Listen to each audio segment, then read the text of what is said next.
In today's video, I discuss the type of magnesium you should consider by reviewing all 10 different types. Roll the titles. For the record, I'm done trying to make y'all comfortable. For the record, you ain't trying to grow then it's done for you. Hey everyone, welcome back to the channel. As always, just a quick reminder that I'm now offering the SIBO organic acid stool tests and consult via my website. So if you have any health or digestive problems, then consider taking these tests, as they will provide a lot of very detailed information upon which you can start making informed decisions and then start getting your health back on track. And on that bombshell, to the video. So quite simply, for the average healthy person, I don't actually recommend they supplement with magnesium. The best source will always be food. That being said, there are certain health conditions and issues that could really benefit a person if they supplement with magnesium. So before I go through the 10 types, let's quickly discuss its importance in the body. So as many of you will probably know, magnesium is the fourth most abundant mineral in the body. Magnesium deficiency is a fairly common occurrence, and depending on the study and country in question, rates vary from 30 to 60% in terms of deficiency. Now, the reason that this is such a big deal is that this mineral is responsible for over 300 biochemical reactions in the body and is directly involved in body processes such as blood pressure, immunological function, and also cellular function, to name a few. So the high rates of magnesium deficiency occur for a number of simple reasons. Firstly, because of Western junk food type diets, people are consuming less magnesium-rich foods. In conjunction to this, there is also the issue of depleted soils in certain countries. In water supplies, the use of chemicals such as fluoride and chlorine often render magnesium inaccessible to the body, as these type of chemicals bind to magnesium. In addition to these external factors, usually out of our control, individual choices could also leave us susceptible to magnesium deficiency. High intakes of caffeine and sugar will deplete your magnesium levels very quickly. Other common risk factors for magnesium deficiency include that you are consuming too many processed refined sugars, you take a calcium supplement, you have a digestive disorder such as colitis or Crohn's, you don't consume anywhere near enough leafy green vegetables, or you have a gut infection such as SIBO. So with those out of the way, let's discuss the 10 different types of magnesium and which one is going to be more suitable for you. So the first one is magnesium orotate, and magnesium orotate is a natural substance that is involved in DNA synthesis.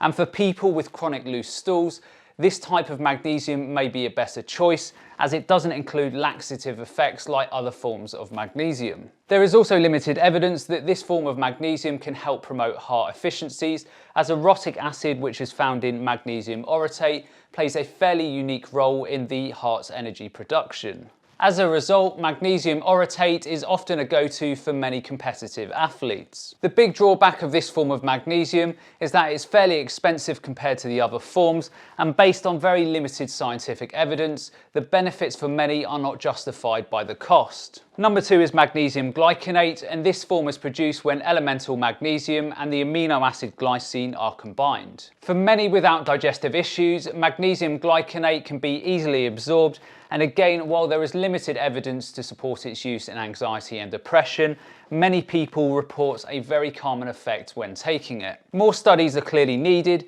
but this may be able to offer some a decent level of improvement. Number 3 is magnesium sulphate, and this is produced when sulfur, oxygen and magnesium are combined, and many people will know this better as Epsom salts. In this form, magnesium sulphate can be a good choice when a person is struggling with constipation, but beware, this form can lead to a very foul taste in your mouth. As Epsom salt, and please don't eat this form, magnesium sulphate can be dissolved into your bath to soothe muscles and also relieve stress. Just keep in the back of your mind, however, that despite what the internet tries to tell you, there is little known evidence that magnesium sulphate is well absorbed through the skin. Next up we have number 4, and this is magnesium L-threonate, and this is a type of salt that is produced by mixing magnesium and THREONIC acid, which is a metabolic byproduct of vitamin C breakdown. This form of magnesium tends to be very well absorbed, and with the limited amount of evidence available, it appears that it has some brain benefits such as helping with brain fog, memory loss and also depression in certain people.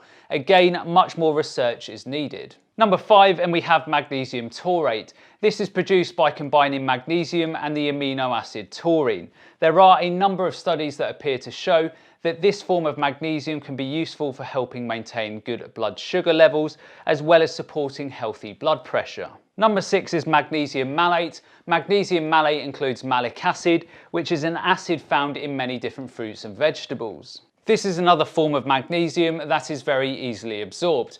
And again, while the scientific evidence is thin on the ground in terms of its therapeutic effects, many people report improvements with both chronic fatigue and also fibromyalgia pains. Number 7 is magnesium lactate, and this form of magnesium is produced by combining magnesium and also lactic acid. And magnesium lactate is often used as a food additive to help regulate acidity and also to fortify foods. Magnesium lactate is very gentle in the digestive tract, so this may be a preferential form when a person needs to take larger amounts without fear of a strong laxative effect. This is another form of magnesium that has been shown to help reduce stress and also anxiety in some. Number 8 is magnesium chloride, which is essentially a salt that includes chlorine, which is an unstable element that binds with other elements including magnesium and sodium to form salts.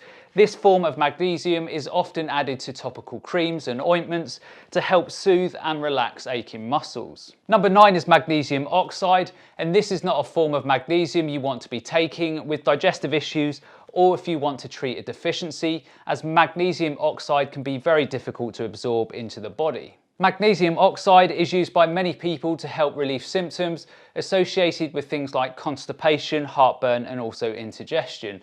Anecdotally, there are also those who swear by it when migraines appear. And finally, number 10 is magnesium citrate. Magnesium citrate, as it sounds, occurs when magnesium is combined with citric acid. Citric acid is found naturally in citrus fruits, and this is an acid that is typically used as a preservative as well as a flavour enhancer.